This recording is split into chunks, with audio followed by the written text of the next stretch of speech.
you need to double click on your Photoshop icon to open up the window. So this is the main window here, and you are going to firstly open your Punk lettering. So go click on the open toolbar,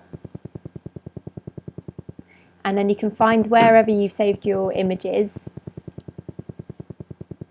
You're going to have to bear with me because my computer is fairly slow.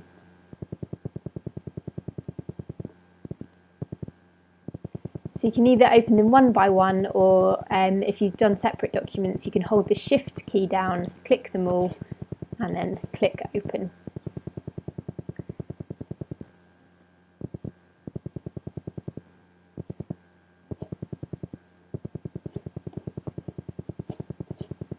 Okay, so you can see it's opened them all on Photoshop, and they are all on this top bar here. So all of the separate images are up here.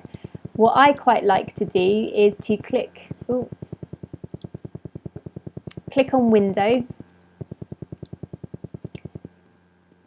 Arrange, and then click all on Float All in Windows. And that means that if you click on these top little bars here, it means that you can move around each file separately, so you can see them all a little bit easier. Okay, so I'm going to start with the P here, and the first thing I would like you to do with it is to apply a filter to it. You can also, I'm just going to minimize these ones so that they float down to the bottom. Just double check before you click the filter that here you've got on the colour bar, you've got them on black and white. It should do it automatically. But if it's not, you can just double click on it and click a black colour. If that one's a different colour, double click on it, click a white colour, but it should do it automatically. Then you are going to go to Filter, Filter Gallery,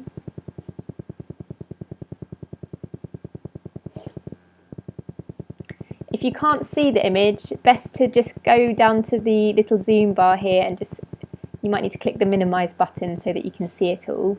My one's done it already automatically because I've already been playing around with this, but you basically have loads of different filters that you can apply to your image. So what I want you to do is go to the Sketch folder and either use the stamp or the torn edges. Okay, and that makes it into a black and white image, which is going to be good for screen printing. You can also have a play around with these sidebars here. So playing around with the image balance makes it go darker or lighter. So we want to keep it quite dark because wherever there is the black is where it's going to print. So we don't want it to disappear. You can play around with the smoothness. You want to keep it quite smooth because it's going to be difficult to pick up all of those tiny little blurred dots, so keep it quite smooth. And you can also play around with the contrast.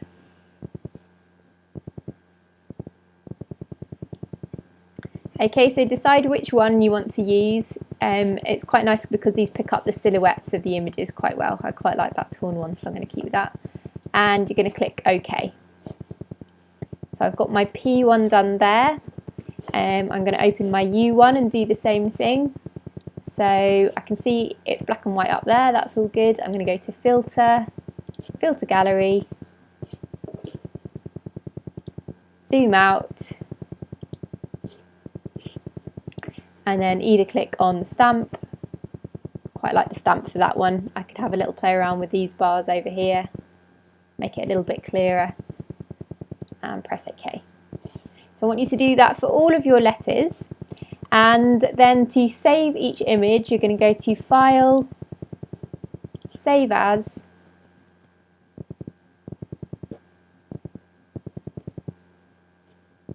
and you can select the folder that it's in, and this one's going to be P, and I'm going to make sure that it's saved as a JPEG. So you can either save it as lots of different types of documents here, but I'm going to save it as a JPEG. Click Save. And here you have an option as to how big you want the image to be. So it usually comes up automatically. Medium is okay. I'm going to put it up to 8 for high and click OK. So So that is the first task that I want you to do. Make sure you apply the filters to all of your punk lettering, and I would also like you to apply it to your self-portrait images. Oh, not that one. Where is it?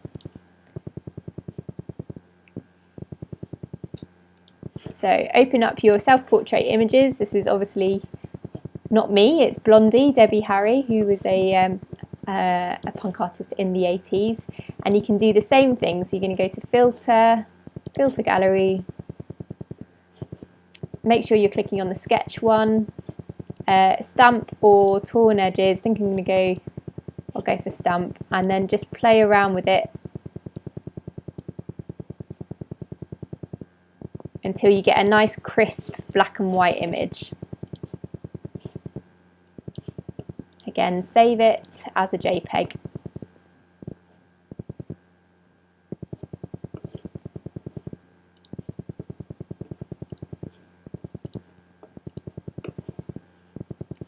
I'm going to rename that.